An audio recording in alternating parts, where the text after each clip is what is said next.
I've always wondered, what makes a place meaningful? When I was 3, I moved to the States with my parents and spent 3 years in Ithaca, New York. I still vaguely remember the red brick apartments where we live, the parks by the lake, and the road I used to take to school every day. But after all these years, I never went back. This semester, I came to the US again as an exchange student. So during spring break, I decided to return to the place I left 13 years ago. To be honest, I was a little nervous. I was afraid that everything there would feel completely different, but maybe I was even more afraid that the places I remember so clear never really looked the way I remembered them. Maybe they were just memories slowly rebuilt by time, old photo, and imagination. So in the end, I boarded a plane to New York, hoping that this time, I could walk through those once familiar places again and maybe find an answer.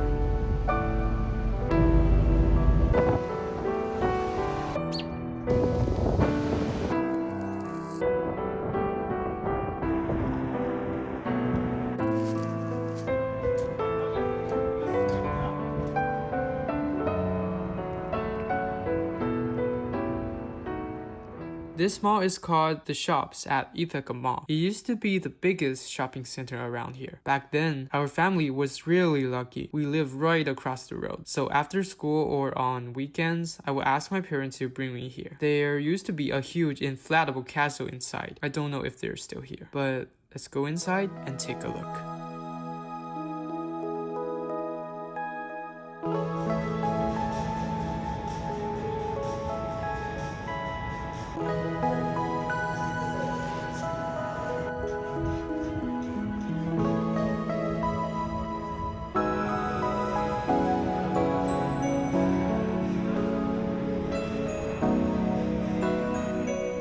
After walking in, I realized it didn't really feel like the place in my memory anymore. And this kind of change didn't only happen in Ithaca. Across the US, a lot of old indoor malls have gone through something similar. Online shopping changed how people spend their time. Big department stores left, and these places that used to be full of families on weekends slowly become quieter and quieter. They became the slightly awkward space. Still, I don't think it's fair to simply say that the mall is dead, because it's not completely empty. People still come here. Some walk their pets, some come to exercise, some are just passing through. Maybe it just found a different way to keep existing. But for me, what I remember was never really one specific store. It was a giant pretzel, a Nintendo Wii for display, and the photo I once took here was a childhood friend. If the mall was where I played as a kid, then the place that really helped me settle into life here was the school on the other side, Northeast Elementary.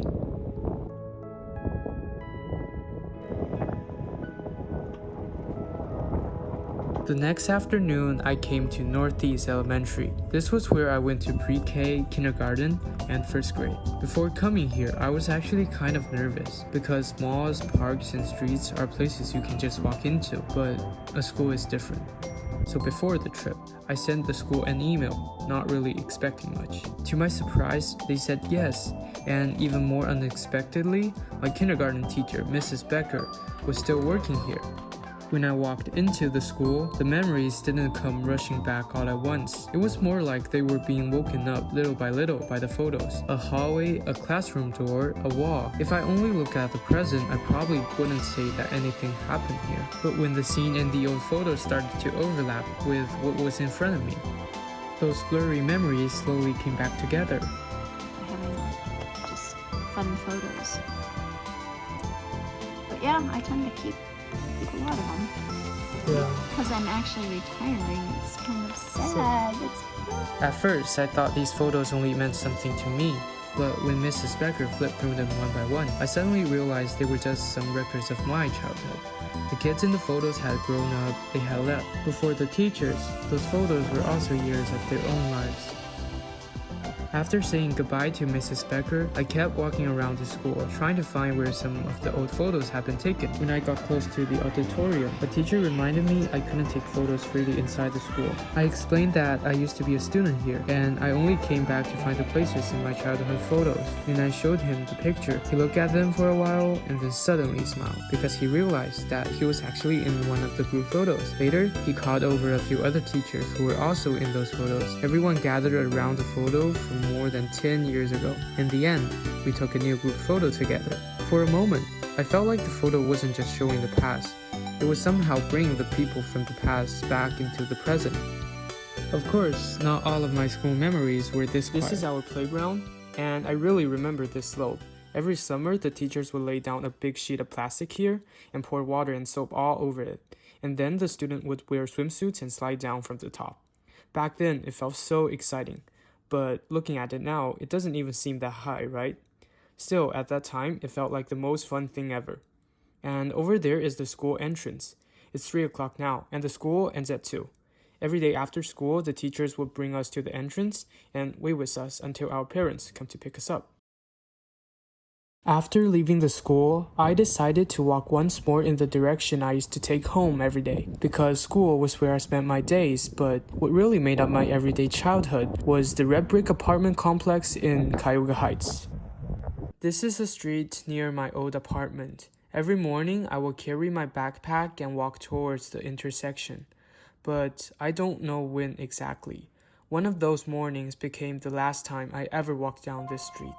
A little further ahead is the apartment complex where I lived for 3 years as a child. It wasn't the kind of American house you see in movies. It was just a courtyard surrounded by a few red brick buildings. In the middle, there was a patch of grass where kids could play, with a slide and a swing set. When I was little, this place was my playground. I still remember our apartment number 4B6. I was too small back then, that I had to practice remembering those 3 characters many times. My parents told me that if I ever get lost outside, I should ask someone if they knew where 4B6 was. So for a long time, those 3 characters almost meant home.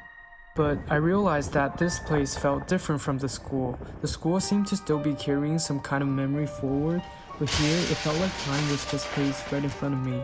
The doors were still here, the buildings were still here, the red bricks were also here. But a lot of things had grown old. Windows were cracked, machines had packed through the courtyard, and the corners I remember from the old photos no longer look as complete as they did when I was a child. Of course, this place is still being used. It is still part of someone else's daily life. But for me, it is no longer the home it used to be.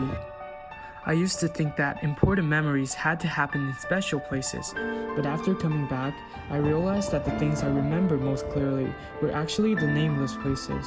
The grass downstairs, the row where I waited for the school bus, and some completely ordinary corners that probably meant nothing to anyone else.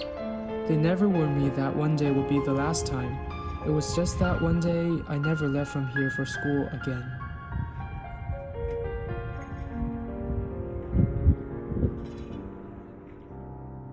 If the story stopped here, Ithaca would seem like nothing more than a place of loss and change.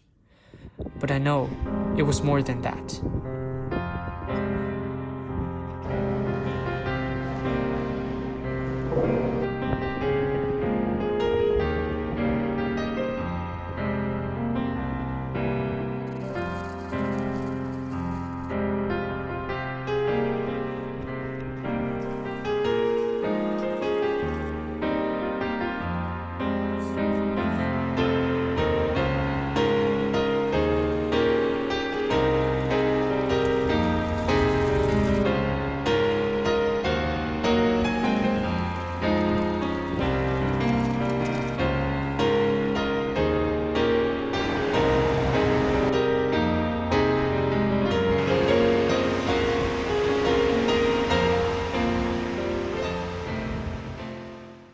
So, what makes a place meaningful?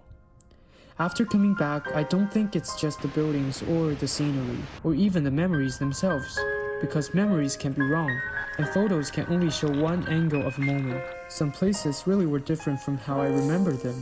The mall was no longer as lively as it felt when I was little. The red brick apartment where I once lived had already become someone else's everyday's life. But there were also moments when the past really seemed to overlap with the present. A school hallway brought back by old photos, the laughter of teacher over a group picture, and the road to school that I walk again as an adult. I slowly realized that I was never really looking for an Ithaca that had stayed exactly the same. What matters was that the part of my life had happened here. I went to school here, I waited for the bus here, I went to the mall, walked by the lake with my family, and lived in an ordinary apartment. Those days were not especially dramatic. Most of the time, they were just school days. Meals, walks, and ordinary weekends. But maybe it is exactly those ordinary things that make a place stop being ordinary.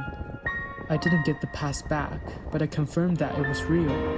And that is my answer.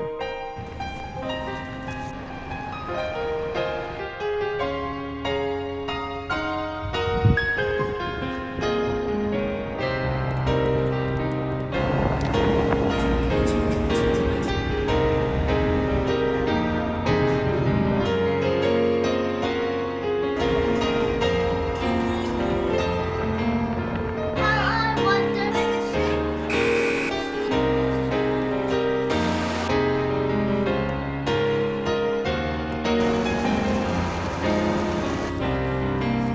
附近的一个城市，然后是我们的国司。 What's up? We're always calling you when we're out.